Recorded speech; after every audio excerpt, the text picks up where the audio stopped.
What's up everyone, I'm Nikhil from Greedy Tech, and in this video I'll be showing you some important tips and tricks for your Samsung Galaxy J6 Plus. So here's the dual camera phone with a glass build with a very mediocre processor. So before I get started, let me tell you I'm not gonna cover all the features on this phone. So if you want to know all the features offered by this phone, check out my video on best features. Link will be in the description and it will be posted probably in few days. Now with that said, first I'll start off with split screen mode. Now split screen mode is a feature that allows you to use two applications at the same time.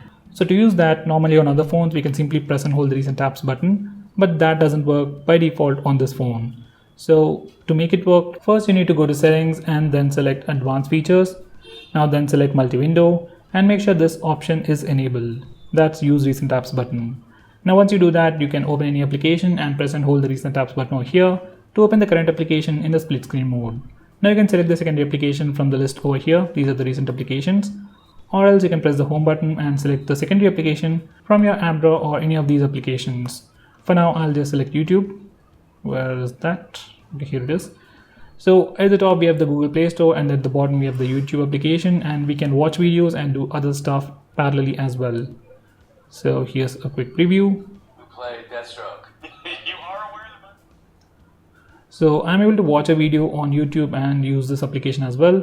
Now at the center, unlike other phones, we have many options. Now the first option is to create a shortcut with this combination on the home screen. Just click that and it will create a shortcut. So if you go to the home screen, now this is a shortcut. Now once you click this shortcut, it will open Google Play Store and YouTube in a split screen mode. So if you have any set of apps like maybe Google Maps and YouTube, you can create shortcuts like that and open those applications in the split screen mode instantly. Now if you press the second option, you can resize these windows. Well, you can either go with 1/3 and 2/3 or 50-50 or 2/3 and 1/3. That might not make any sense, but you can see the preview over here. Now for the third option, you can swap the top application and the bottom application just by with a click of a button, and there you go. Now for the fourth option, it will open the bottom application in a pop-up window. Now this is one of the highlighting features of Samsung, but this phone has a very basic processor, like entry-level processor. So if you use features like this, it will slow down your phone a lot. So I suggest you to disable that. Now before you disable that, let me show you how you can trigger pop-up views. So let's say you're using this application and want to use it in a pop-up window. You can swipe from the top right corner of the screen and do that, and that application will open in a floating window. Now as I've said, this is a pretty cool feature and something that only Samsung does, but it will drain your battery, it will slow down your phone, so I will not suggest you to do that. So to disable that feature, once again come to multi-window and make sure you disable this particular toggle. So once you disable it, you can't do this gesture and nothing happens even if you try to do it. So that's one super handy thing. Now coming back to the split screen mode, now it has been in Android for a very long time, but there are still applications that do not support split screen mode. So if you want to use all applications in the split screen mode, this is what you need to do. First go to settings and then select about phone, then select software information and click on the build number 7 times. Now once you do that, developer options will be enabled. Just enter your password. Now go back and select developer options. Now scroll all the way to the bottom and enable force activities to be resizable. Now once you do that and restart your phone, you will be able to use all applications in the split screen mode. Yes, that even includes Instagram. Next, this phone has a fingerprint scanner on the side and it has a gesture to pull down the notification bar. So to enable that, go to settings and then select advanced features and enable this toggle that says fingerprint gesture. Now once you do that, you can swipe on the fingerprint scanner to pull down the notification bar, and that's how it is. Now initially I thought it was a very handy feature, but while taking screenshots or while switching hands, accidentally it gets triggered and it's quite annoying. So if you can use it, or else simply disable it. Now as far as I know and I've tested this phone, there is no long screenshot option. Now this phone is priced around 17,000 rupees, but it still doesn't have a lot of features that I've seen in Samsung J6 and even the J8. So it's just more of a fancy phone with dual cameras and an underrated processor. Anyway, in your phone dialer, you can swipe left or right on the contact to call or send a message. So this is a super handy shortcut, and Samsung is probably the only brand out there that gives us this shortcut. For some reason, if you don't like it or if you want to enable it or disable it, go to advanced features and enable this particular toggle that says swipe to call and message. Next, I'll show you some shortcuts related to the camera application. So this is a camera application and you can swipe left or right on the shutter button to zoom in and zoom out. You can also swipe up on the shutter button to create a shortcut. This is a floating button. Now instead of clicking this button to take a picture, you can also click it over here. Now this button will be super handy, especially while taking selfies. And as you have seen, you can simply flip up or down to switch between the front and rear cameras. And while taking selfies, you can click this floating button to take a picture. Now if you don't want this floating button, you can swipe it down and it will hide. Now going on next, we have live focus mode. Now this is how you can take portrait shots using the rear camera, and on the Samsung phones, you can actually change the amount of blur effect we want before taking a picture using the slide over here. And even after taking a picture in the gallery application, that's the default gallery application, you will see a button at the bottom. Once you click it, you will be able to change the focus point and the background blur effect. So right now my hand is in focus. When I tap it over here, focus changes. Now I can increase or decrease this slider to change the amount of background blur effect. Now once you're done, click this button and you'll get that effect. Next I'll show you how to record auto call recording on this phone. For that, open your phone dialer, then click this button over here and then select settings. Now scroll down and select record calls. From here, enable this particular toggle to record calls automatically on this phone. Now going on next, if you want to display the battery percentage on the status bar, this is what you need to do. First go to settings, then select display settings, then select status bar. And once you're here, enable this toggle that says show battery percentage. Once you do that, battery percentage will be visible on the status bar.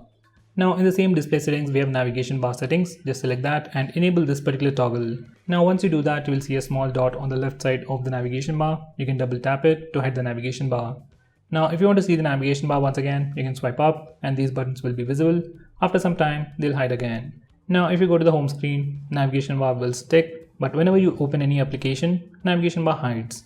So on the whole, you'll get a much more immersive experience, and this is one of the best implementations of hiding the navigation bar. Next, I'll show you how to change the default browser, default launcher, and so on this phone. For that, go to settings, then select apps. From here, select this button over here.